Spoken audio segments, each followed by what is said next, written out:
Hi guys, welcome back to my channel. I've seen a lot of interest in the past on the flower bouquet tutorials and you guys have commented that you really like them. So let's do another easy and simple one today, painting this lovely bouquet of daisies. Today's color palette and painting is inspired by this image here, and I love how bright and sweet these spring colors are. So if you're interested, I have the link to this image available below. I'll be using my Hannah Mule sketchbook and we'll be using just one side of the page. Again, I'll link all the materials that I'll be using in the description below. Instead of the glass cup as seen in the image, let's change it up a little bit and sketch a vase to give it more shape and volume to the entire piece.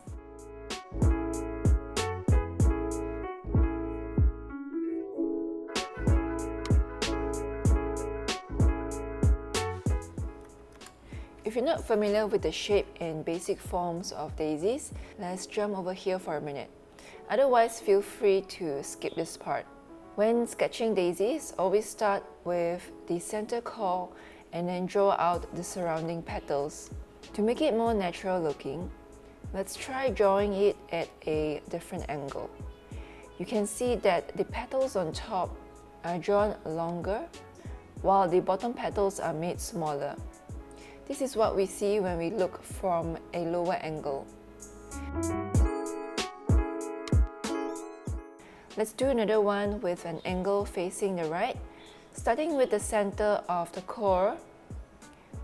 Then draw longer petals stretching out to the right, and then finish off with smaller petals at the bottom.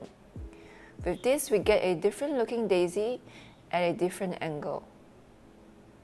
Okay, let's do a last flower from a bottom angle like this one here. This will be very different from what we drew earlier. As you can see, the top petals are much flatter and closer to the center core. Take some time to observe and study how each flower petals are sketched differently depending on which angle they face. One final tip. For the daisies to look more alive, notice that the petals bend and curve at different directions. Drawing them with movement bring flow and life into these petals.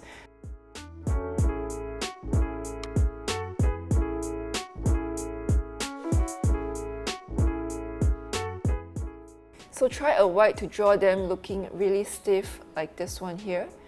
We want more free flow moving petals that bend and curve with the direction of the wind. Alright, back to our sketchbook. Using what we have learned and following what I see from the image, let's fill in the rest of the daisies.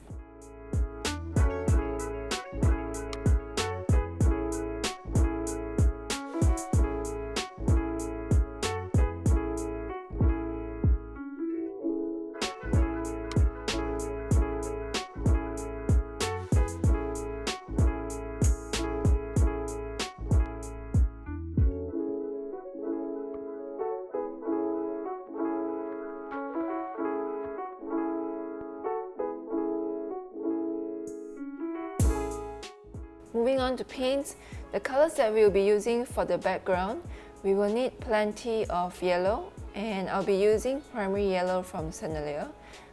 Let's mix in some greens as well.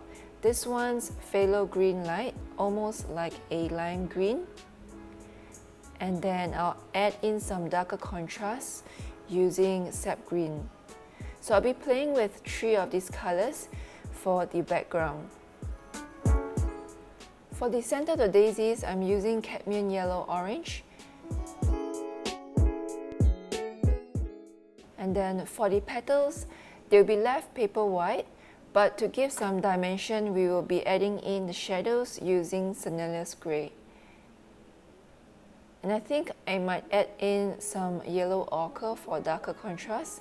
So let's see how it goes.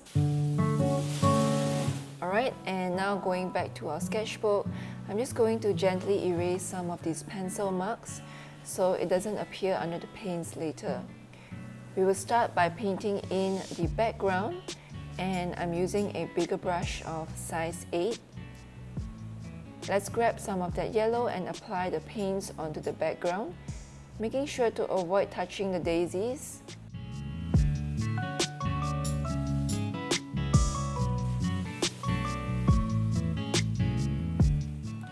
And then mixing in a little bit of light green, I'm going to allow the two colors to blend in with one another.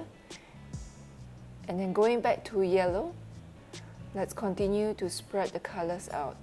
Note that I'm doing this while the colors are all still really moist and wet, and this will allow a nicer blending and smoother transition between the colors.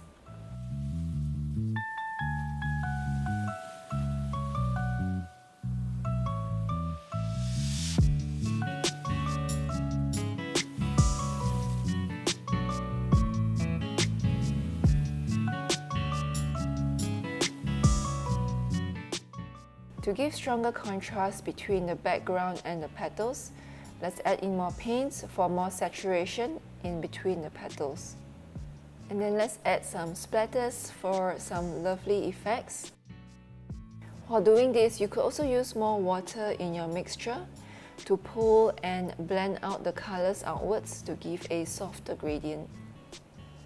So keep repeating this until we have covered the rest of the background. Feel free to add more splatters of yellow and green on areas where you think could use more details. Okay, grabbing some yellow ochre with a little mixture of orange, let's paint that in the center of the flowers.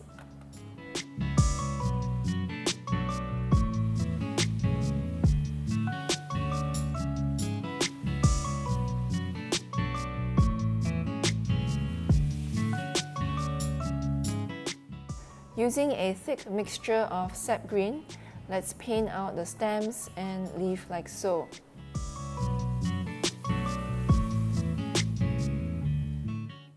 We want to have thinner fine lines at the top with the stems,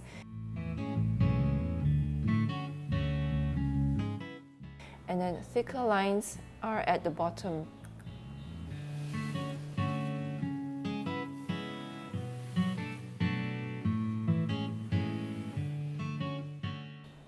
Next, I'm going to grab a liner brush. This will help with drawing even finer lines. Let's fill in the empty spaces with more fine lines. Doing so will help to fill the bouquet up and give it a fuller composition to the flower arrangements.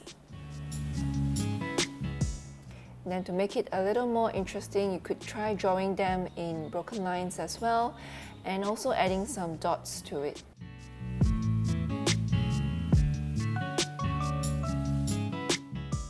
Next, we are going to paint in the shadows for the petals using grey.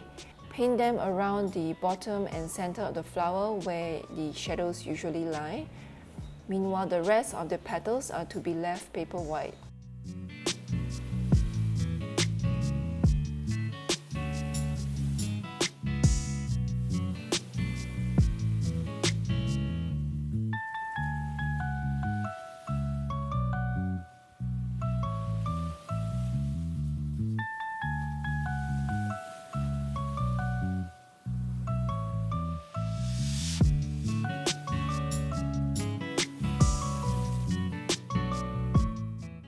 At this stage, I'm looking at my overall painting and I think that it still looks a little flat.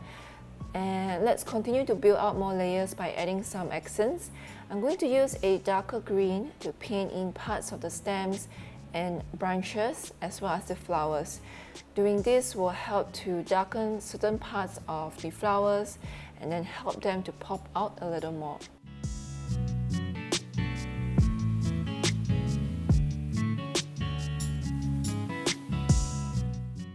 Finally, let's go and paint our vase.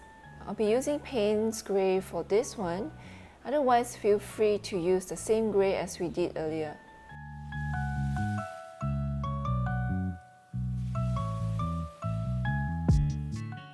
Paint them in broken lines like so.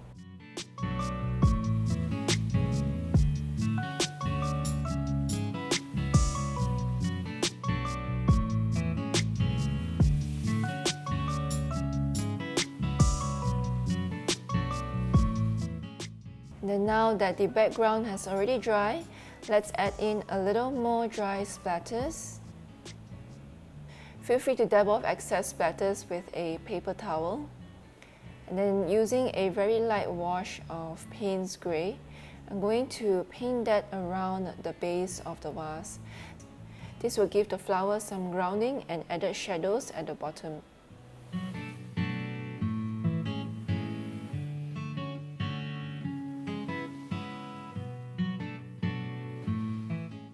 And I feel that the inner vase looks a little too bright, so let's dull that a little bit with the same color.